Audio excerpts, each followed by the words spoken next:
Some of you may know I recently sold a whole bunch of my Nikon gear and I bought myself the Panasonic GH4 and I've had it for over a month now. This is kind of more my update on how I'm feeling about it so far. To give you the background, I had a Nikon D700, all the lenses, all the flashes, all that kind of stuff, but it was just sitting in my house, just not being used. So I decided to sell that, but I still want to have a camera which I can use. And whenever this popped up, I thought, oh, this definitely could be a good purchase. It's smaller sensor, meaning that I could get more depth of field, which is what I want. I could use it for work.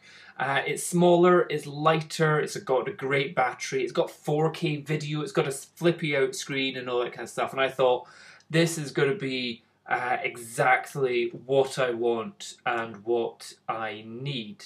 I then got a photo deox adapter for it, so I could put on any of the lenses which I had for my Nikon mount, which I hadn't sold. So I've got my 28 to 75 Tamron, I've got my fisheye, I've got 50mm, and they are fitting on this. Obviously, they're all doubled the effective field of view in terms of focal length. So this 28 becomes a 56, like a narrower shot, but still 2.8, which is good.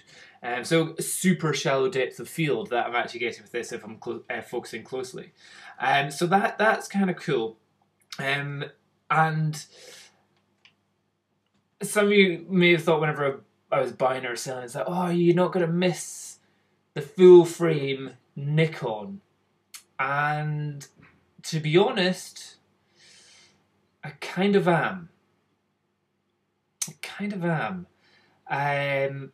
This camera is fantastic. It's light, it's powerful. I'm getting great video out of it, but it's different video and it's different photos.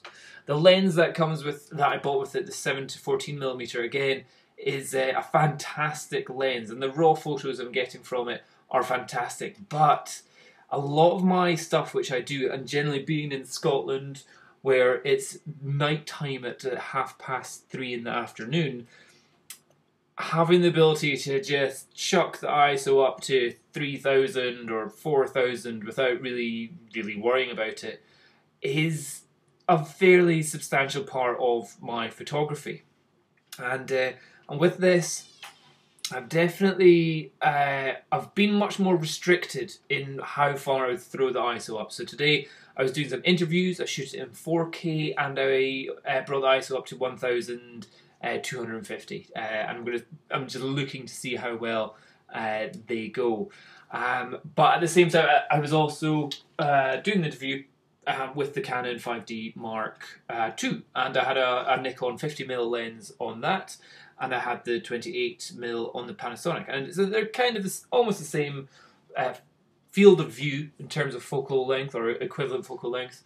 And the thing is, it's not that one's better or one's worse. It's just that this is different, which means that for editing and processing the videos and stuff like that, I need to really do a lot more editing, a lot more color correction, contrast enhancement, just getting it so that one video from one camera looks exactly the same as the other.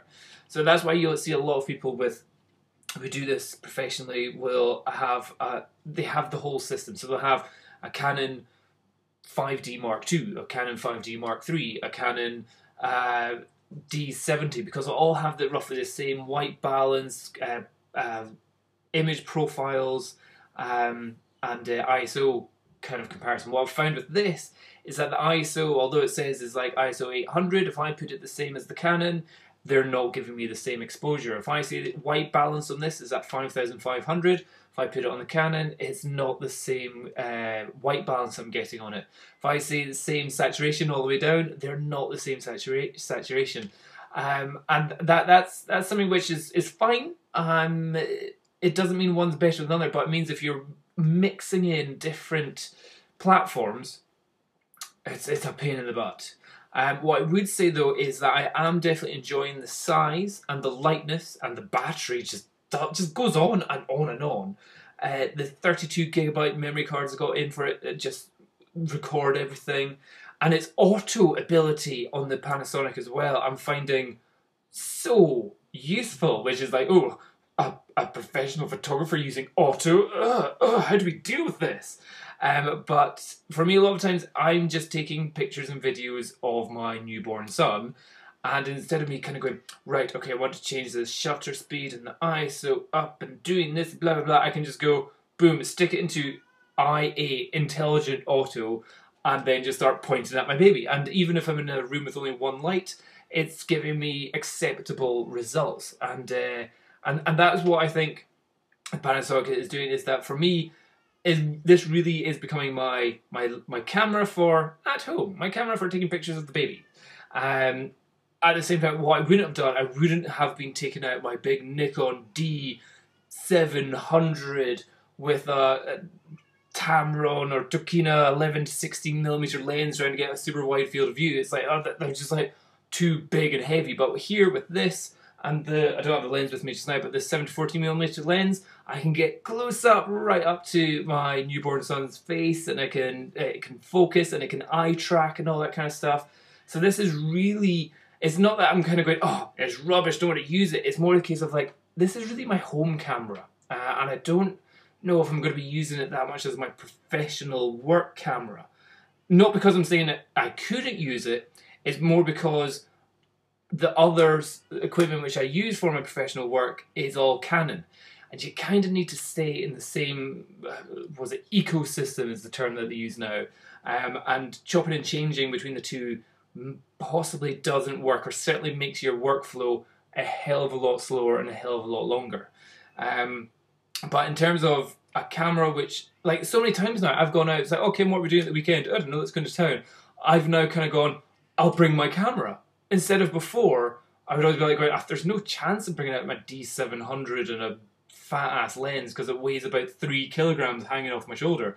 This, so much lighter, so much easier, so many more options in this. Like, even just with the 7 to 14mm lens, the fact that I can do certain zooms inside the actual lens, and I can get a fairly decent amount of focal length range from 7mm to, once you add in the crop and all that for video, I can end up being what looks like about a 70mm equivalent, all in one lens. It seems really, really powerful that way.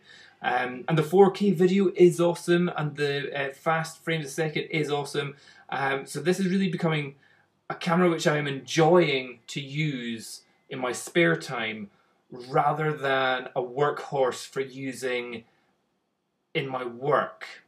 And I would imagine if you're like a wedding photographer or something like that, I doubt people would go, if they're a wedding videographer, I should say, I doubt people would be going, oh, I use Canon and Panasonic, or I use Nikon and Panasonic. It would really just be, I just use one brand of camera gear. However, that sounds like my newborn son is having a little bit of waking up time, so I'm going to have to go. But that's just how it's going at the moment. I wonder if any of you have had any experiences with this as well, and I'd be interested to read your comments down below. Okay, I hope that helps. Cheers. Bye-bye.